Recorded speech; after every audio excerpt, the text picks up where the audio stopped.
So I just finished up reading a 96-page police report from the Palm Beach, Florida Police Department of an investigation into Epstein that began in about 2004 to 2005. And these are some of the most shocking things that I read in that file. I am going to go deeper into this in my next YouTube video, or maybe the one after, it depends on time. But number one, Epstein specifically sourced from local high schools and relied on gossip and rumor amongst the kids he was trafficking in order to fuel the fire of his own trafficking. It feels weird to say business, but trafficking operation.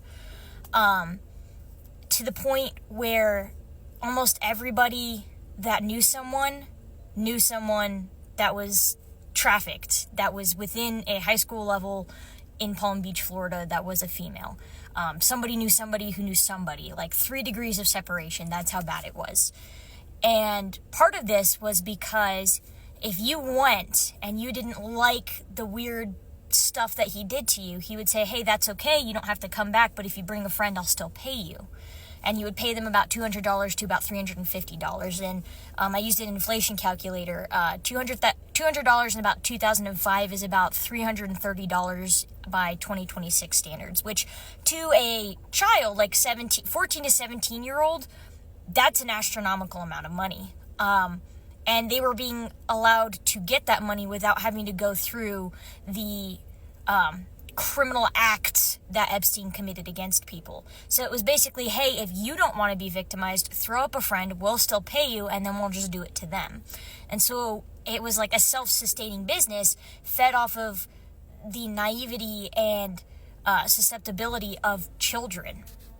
On top of that, a lot of the phone records that were pulled into this report and the documents, he's placing 1-minute phone calls to just about everybody. Some of them are longer. I think one call that I saw was like 412 minutes. I don't know who that was to, but a vast majority of his phone calls are 1 minute.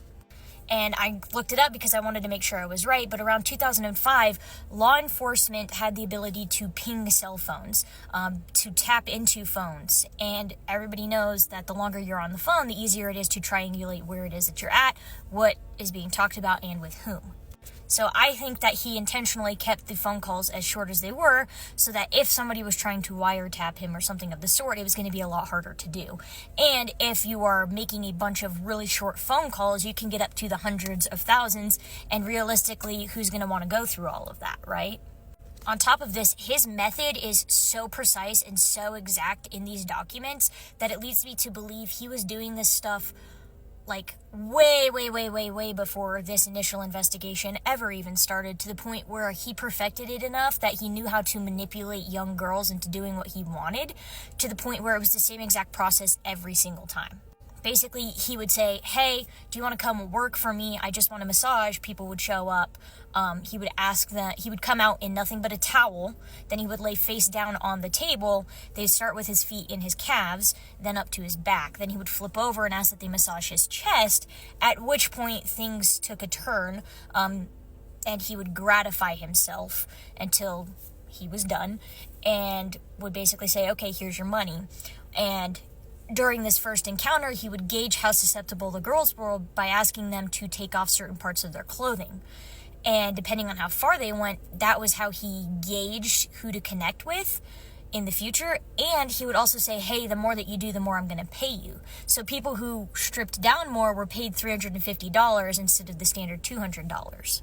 On top of that, Epstein's defense lawyer hired private investigators that aggressively followed victims' families after their information was leaked to these private investigators by the defense attorney, to the point that cars were following them and running them off of roads. And certain family members were like, hey, we don't want to testify at the grand jury because we're scared that something bad is going to happen to us. Somehow this charges never got pressed for witness intimidation, and there's call logs that say Epstein actually talked to some of his own victims and said, hey, I'm under investigation, you need to call so-and-so that you know who reported me, and you need to tell them that if they snitch on me, something bad's going to happen to them. And there's call logs to support this. I don't believe charges were pressed as far as this document goes. It could be later on. Again, I'm reading through everything. But this thing was so self-sustained by the victims that he picked because, and this sounds mean, but it's just because they're kids, they were so juvenile, naive, and excited by the chance of having money. Because all kids at that age are like, oh, I want money, I want something to my name, I want to be able to afford things and be an adult and be a grown-up. So it makes me shake my head, because it's like, realistically, he didn't have to do a whole lot.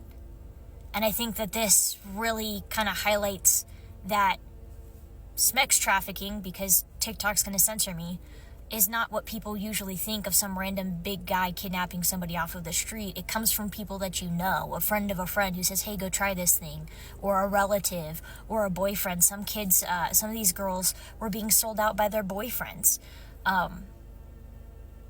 Sex trafficking isn't just the boogeyman hiding in a bush. It's people who know how to play the system to the point where they barely have to lift a finger to get anybody to show up for what it is that they're doing.